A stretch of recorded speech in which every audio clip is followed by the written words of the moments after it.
For nearly 17 years, this towering blue structure has been a ghost on the Las Vegas Strip. If you recall, the project has been in various stages of development for years. Like I said, I made a whole video on it back in 2021, so if you want a much more detailed timeline of this disaster, I'll leave a link to go watch it below. But at the time, the Drew, as the resort was then known as, had just been purchased by essentially the same developers who built the original structure. It was the Sofer family, and they had now purchased back what they originally built in 2007, and by extension, inherited the deal the last developer made with Marriott, who was slated to come on as the resort's hotel operator. By October of 2021 though, Marriott had exited their grandfathered deal, leaving it to the Sofer family, which was now operating under the company name Fontainebleau Developments, to figure out what to do. A month later, in November, the developers finally came out with their intentions for the property. They announced the Fontainebleau Las Vegas. Again, yes, that's right, the same company that initiated the dream of a Fontainebleau resort in Las Vegas back in 2005, oversaw its partial construction, abandoned the tower after filing for bankruptcy, left it sitting there for years over various starts from other owners, has now repurchased the tower, and has announced the same hotel as they did nearly 20 years ago. This was the ultimate full circle moment, and I suppose it was a fitting use for the structure. I'll get into the amenities and the features of the property in a minute, but at the time of their announcement, they stated the hotel would be ready by late 2023. And in fact, work got going almost immediately, dreaming up the new vision of this 67-story, 9 million square foot building. Already, plans had diverted from their original concepts, starting with the elimination of a condominium element for the tower, while also reducing the total number of hotel rooms, allowing for larger categories as well as more suites. A totally new interior design scheme was chosen for the entire property, and that included the rooms, meaning anything already installed from the previous attempts to open the building would have to be removed and refitted. Along the strip, the long temporary exterior cladding that the city forced the Carl Icahn development to put up had finally been replaced by a more permanent facade. That was along with a large LED sign that complemented the massive Fontainebleau logo on the glass tower. Though that logo has already interestingly been taken down. Speaking of which, the many broken panels of glass had now been all replaced, and the blue ghost was beginning to reanimate more and more by the day. Apart from a small fire on the roof, construction moved along swiftly, this time without any serious delays or financial hardship. That's likely thanks to their largest investment partner, Koch Industries. Finally, on December 13th, 2023, the property was finished, and with a celebrity-filled event, the Fontainebleau Las Vegas had officially opened to the public. A few of you had sent me this news, and while I was keeping an eye on the project, I was honestly surprised that the opening had finally happened after so many missed deadlines.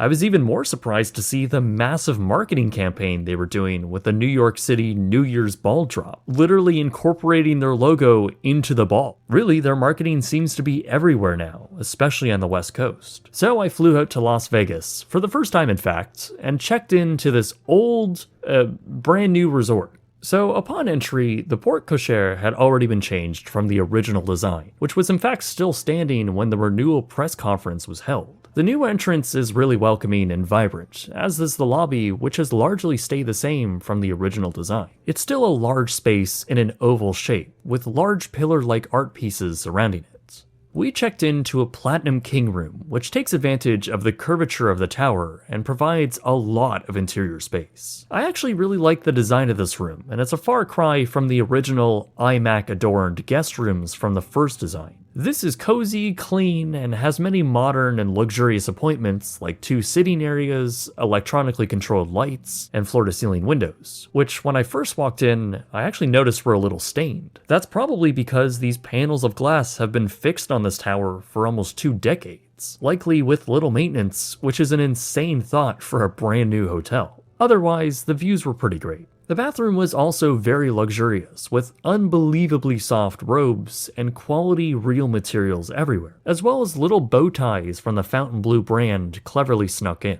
I honestly really like this room a lot, and while it did come in at a cost of $430 with tax, I think it can be a great value on other days where it can get as low as $295, with the lower tier rooms that have similar appointments at $160.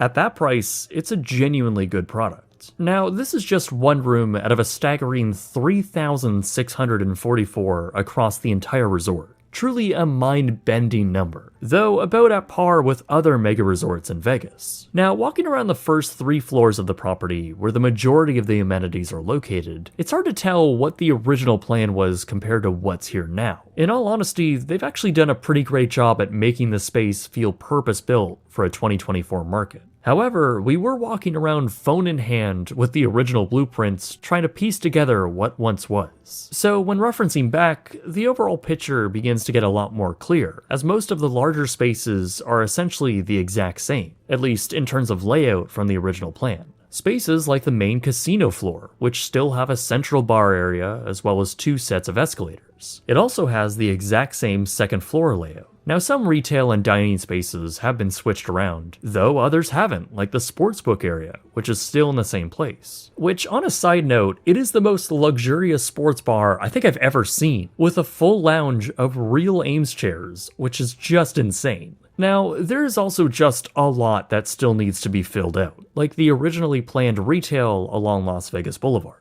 Really, the whole facade along the iconic street is a lot less flashy than what was first proposed. Also in need of tenants is the shopping district on the second level. There were only a few luxury storefronts in an otherwise drywall-lined space that had very few customers perusing. Though layout-wise, it's almost exactly the same as the original concepts. Now, upon opening, the pool area wasn't accessible yet, though it too looks very similar to the original 7 acres of outdoor space that was planned, along with an almost identical pool layout. The convention center is also quite similar, especially in design. In fact, the building it's housed within has the exact same exterior styling to what was originally built back in 2007. Obviously, the vast interiors have changed, but the bones of it all are largely the same, including this truly unbelievably large conference center lobby with the tallest escalator I think I've ever laid eyes on. But while the average person might miss or not be able to identify the long history behind this building, that conference center building might actually be the clearest visual sign as to how old this structure really is. Other than the exterior cladding, which does look to be in good condition, as does the interior parking garage, the roof actually begins to reveal some history. Installed back in 2007, the air conditioning units and other machinery are clearly showing signs of rust and weathering.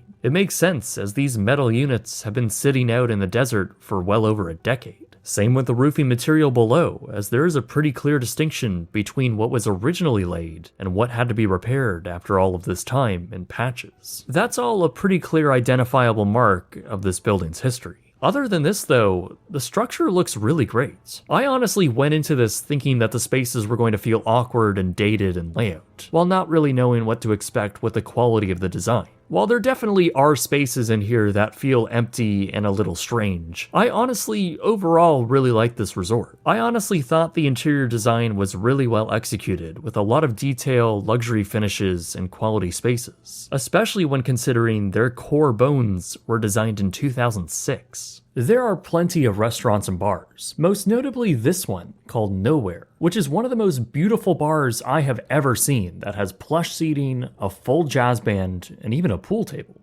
However, it took a lot to get to this point, as the often reported budget comes in at a staggering $3.7 billion.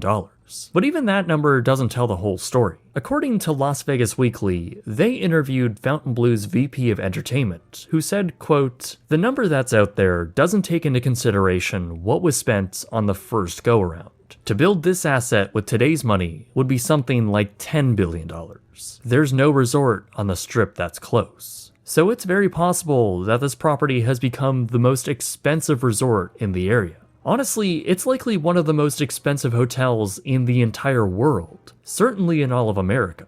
But while what they have to show for it so far is impressive, was it several billion dollars impressive? No, and it's objectively not as popular as other resorts on the Strip. For instance, this was the madhouse that was the Bellagio at 6 p.m. on a Thursday in early February, while this was the Fontainebleau at around the same time. Things are a lot more quiet here, and it's the same story at Resorts World, formerly known as the Echelon, the other new resort on the north end of the Strip, which also sat abandoned for years and was the topic of another video of mine. I also stayed there to see what it was like, and despite it being a similar price to Fontainebleau, it was substantially worse with a confusing design. In fact, very indicative of a structure that was stalled and then completed with a dated core design. And if you take a look at the original concept for the hotel, the end result we got is pretty laughable. Aside from the lackluster room and hotel lobbies, the resort also has a shopping mall with a long concourse. It's very modern, very boxy, and very bland. It really just felt like a brand new dead mall. It feels like this was built in like 2013.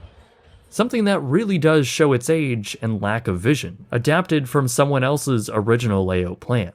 Sorry to turn that into a light Brights and Travels video, I just needed to vent. But as for Fontainebleau, I think the resort has a lot further to go, and the reaction of those who have stayed there and the locals are a little mixed. There's no doubt that it's an expensive resort that is not built out to its full capacity. People rightfully freaked out on their $21 nachos that featured just 6 individual chips. That of course changed rather quickly, though apparently you still can order the original dish, I guess as a joke. Otherwise, the standout was the food, as it was pretty good. But like all of Vegas, offensively expensive, like this bottle of water costing me $6 alone. There might also be some trouble on the corporate side of things as well, with several executives quitting within 2 months of opening. In fact, 4 executives have already left their positions, which can't be good. There are many retail spots that need tenants, and there is still no word on what will become of the rooftop bar area. But I think they have a very solid foundation to start from, and I hope this property evolves into something unique, as I think the design is really great. So much so that I would honestly like to see this brand expand further into other properties. Just maybe not start one and then abandon it and then come back several years later. But as for Fontainebleau Las Vegas, it seems as though they have ways to go before they make back their investment for this hotel. One that has been known for nothing but trouble, only for it to open as a brand new 17-year-old hotel.